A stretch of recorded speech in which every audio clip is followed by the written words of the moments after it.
It is the 8th of September, and we're here at the Saugus Iron Works in Saugus, Massachusetts. It's a National Historic Site. Over there, there's a furnace set up, and later in the day they're going to be doing an iron pour. I'll walk over there and get some better picture.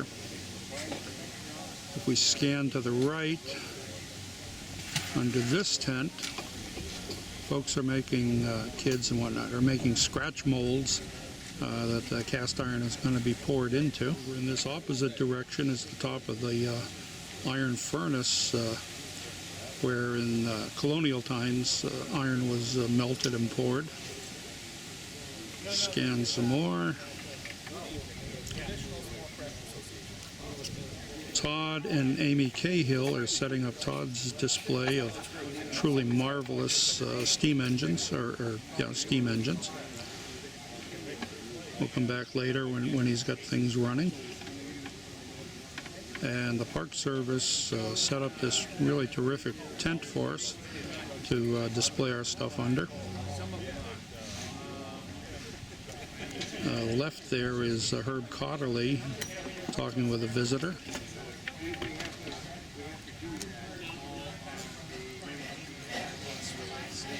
As we move further to the right, we got Les Russell and Bill Brackett. And then over to Norm Jones' display, past president. And a little further over, I'm not positive whose stuff that is.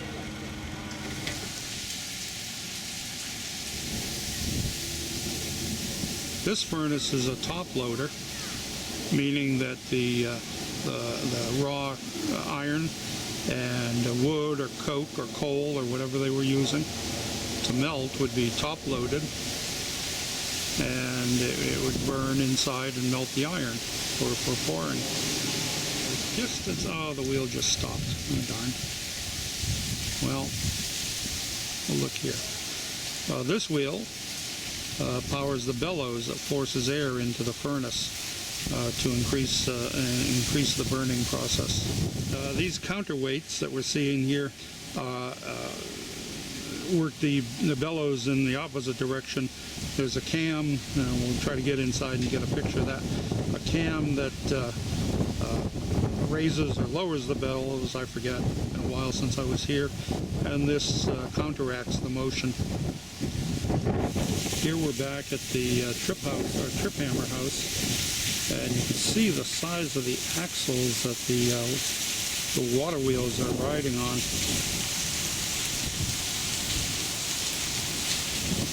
Another view of the furnace house. These are the trip hammers that are used to forge the iron, operated by the wheel that we just saw from outside. These are the bellows. Outside there was two wheels. One runs the trip and the other runs these bellows to force air into the hearth where the steel is reheated and get made ready for forging by the trip hammer.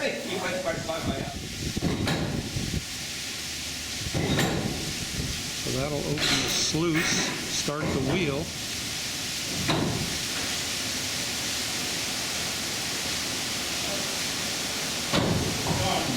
There we go.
inside the furnace house.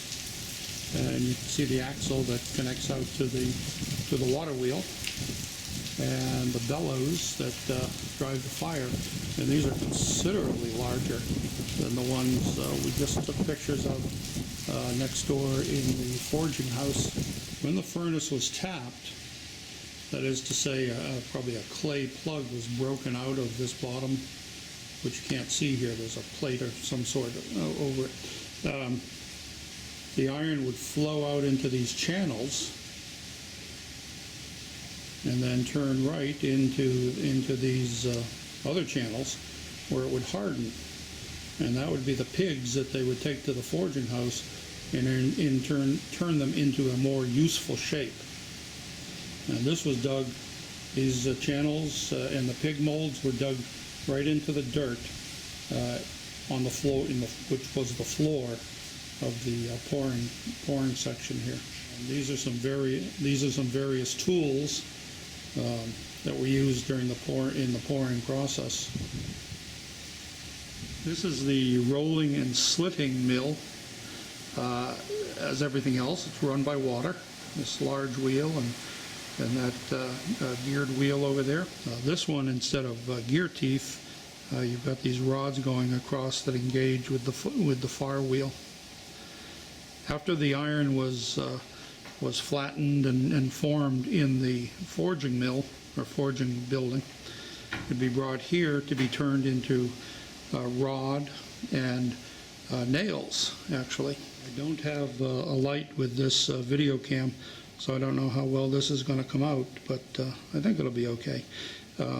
You can see, if we zoom in here, when the flat stock was fed through these slitting mill, it would come out in maybe a 1/4-inch square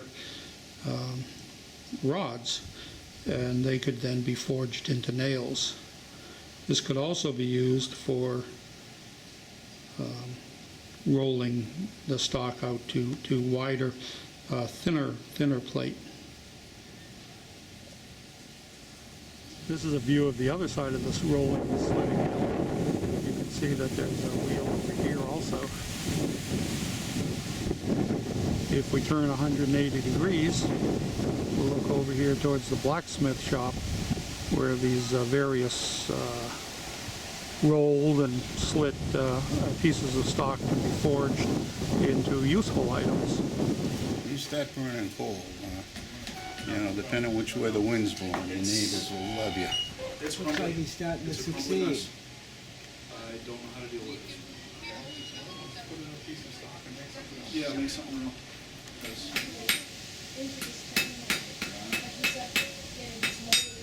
Now watch this nail trick.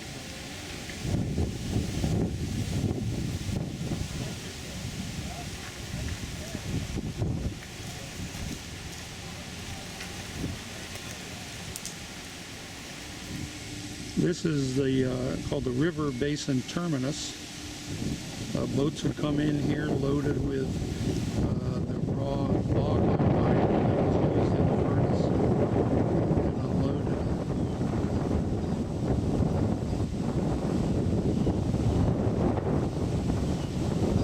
And from the furnace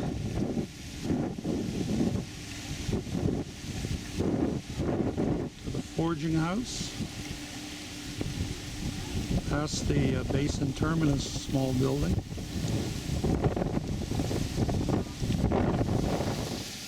Okay, we're out on the deck on top of the furnace, looking down at the river, and there's the receiving shed, which is now actually a pump house, because the geography of the region has changed such that there's no water to run into the top of the to supply the wheels. So they have a pump in there. They pull water out of the river, pump it uphill. We'll pan left over to here and into the sluiceways, which are controlled from within, in this case, the forging house, and they can go onto or under the wheels. That wheel drives the forging hammer, and that's a overshot wheel.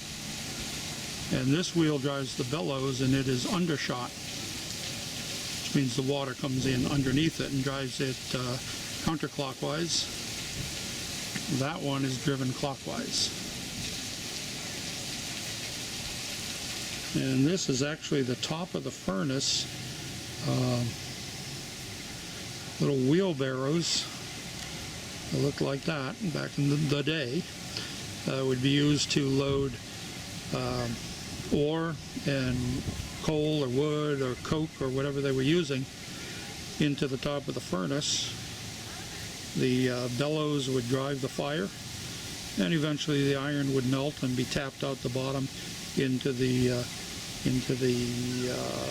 shapes that were dug in the sand that we saw earlier. Okay, they just started up the wheel that's driving the bellows in the forging house.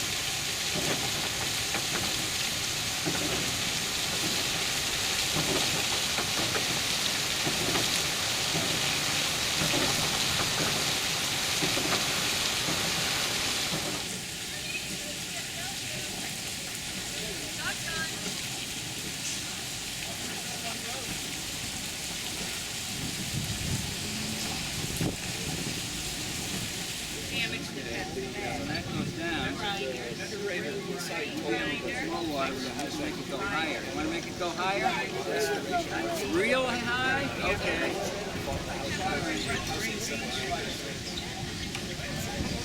There we go. How's that? Pretty good? Think about the house with the 7 gables. The house itself. A lot of difference. That's the house. If they read the book, right? Okay.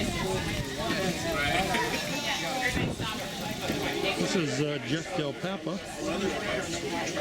one of our members. Brought his recumbent bicycle and his prizes from a recent event that he was attended.